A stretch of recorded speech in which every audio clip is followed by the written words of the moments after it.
अस्सलामुअलैकुम जनाब, आज हम सीलिंग फ़ैन को इंस्टॉल करने का मुकम्मल तरीक़ाकार आपको बताएंगे इस वीडियो में। तो जनाब सीलिंग फ़ैन की अनबॉक्सिंग भी साथ हो जाएगी और इसको मुकम्मल इंस्टॉल करने का तरीक़ाकार भी बताएंगे। तो जनाब हमारे पास इंडस कंपनी का एक सीलिंग फ़ैन है जो कि हम आपको इंस्टॉल करने के बारे में बताएंगे। Your family member Indus ceiling fan इसके ऊपर मेंशन है। उसके बाद जनाब इसको डब्बे से बाहर निकालते हैं इंडस सीलिंग फ़ैन को। तो ये प्योर कापर में है, वज़न भी काफ़ी है, वेट भी इसका अच्छा है और क्वालिटी वाइज भी अच्छा है, हवा का प्रेशर भी ठीक है। तो उसके बाद फिटिंग का भी कुछ लोगों ऊपर दिया हुआ है, तो कि किस किस तरह क्या क्या चीज़ लगानी है उसके बारे में कुछ बताया गया है और उसके बाद कुछ इंतबाह एहतियात वगैरह भी ऊपर दी गई है। तो जनाब ये इसके कुछ कवर से हैं और उसके बाद ये एक कुंडा है। ये कुंडा जो अलग होता है लैंडर में लगाने के लिए पंखे को बहुत आसान होता है, जिनके साथ ये नहीं होता वो लैंडर में लगाना थोड़ा सा मुश्किल होते हैं। ये एक रॉड है, लोहे का रॉड, जो कि पंखे में आम 1 फुट के साइज़ का मिलता है। उसके बाद ये पंखा है, देखें कितना खूबसूरत और साफ़ सुथरा है। तो जनाब आपको हर कंपनी में बहुत अच्छे और ख़ूबसूरत डिज़ाइन मिल जाते हैं।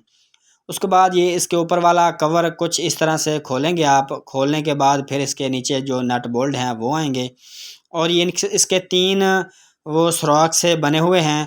तो उन सुराखों में से ये जनाब आप कवर कुछ इस तरीके से निकालेंगे और उसके बाद जनाब इसका जो कनेक्शन है ये देखें कि ये अकेला एसी है, यानी कि 220 वोल्ट है, ना कि इन्वर्टर है और ना ही एसी डीसी है। तो यहाँ पर इसके कनेक्शन होंगे। उसके बाद जनाब इसके जो ब्लेड हैं, पर हैं, वो हमने कस लिए हैं। तो इसके पर का कोई नंबरिंग नहीं होती, आप जो पर जहाँ मर्ज़ी लगा दें। तीनों परों का साइज़, वेट, डिज़ाइन सेम होता है जो पंखे के साथ आते हैं। इनके ऊपर कोई नंबरिंग नहीं होती, ये आगे पीछे लगाने का कोई मसला नहीं होता। आप जिस तरह जिस जगह जो मर्ज़ी पर लगा दें उसका कोई मसला नहीं है। बाज़ औक़ात एक आम बंदा सोचता है कि यार पता नहीं ये पर आगे पीछे ना हो जाएँ, तो आगे पीछे वाला इसमें कोई मसला नहीं है। तो ये हमारी छत है, छत के ऊपर ये जो आप रॉड देख रहे हैं सीलिंग हुई हुई है और रॉड पहले से इंस्टॉल है। इस रॉड के ऊपर आप इसके जो कप हैं, कवर है, कुछ इस तरीके से लगाएंगे। ये दोनों हैं, छोटे वाला ऊपर करेंगे और बड़े वाला नीचे करेंगे। तो तमाम पंखों का यही असूल होता है कि बड़े वाला जो इसका ग्लास होता है ये नीचे होता है और छोटे वाला ऊपर होता है।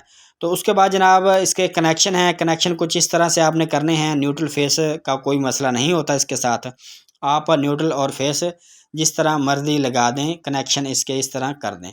उसके बाद ये जो कवर है इसका, ये छत से कुछ थोड़ा सा डाउन रखें ताकि जब पंखा हिले तो सीलिंग को कोई मसला ना हो, खराशें वगैरह ना आएँ।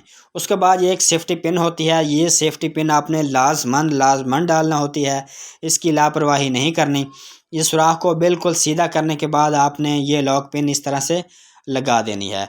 उसके बाद जनाब लॉक पिन लगाने के बाद आप इसका जो ऊपर वाला कवर है वो नीचे डाउन करेंगे। इसका पेच है, बाज़ औक़ात लॉक पिन का पेच नहीं होता, तो इसका जो पेच है ये आप पेच टाइट कर दें।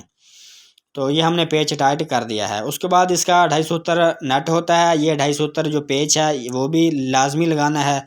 तो ये देखें जनाब हमने कुछ इस तरीके से ये लगा दिया और अब हम आपको चलाकर चेक करवाते हैं। तो माशाल्लाह से इसका प्रेशर भी बहुत अच्छा है, हवा भी काफ़ी अच्छी है। तो पंखा अच्छी कंडीशन का है, वज़न के हिसाब से, हवा के हिसाब से ठीक है तकरीबन।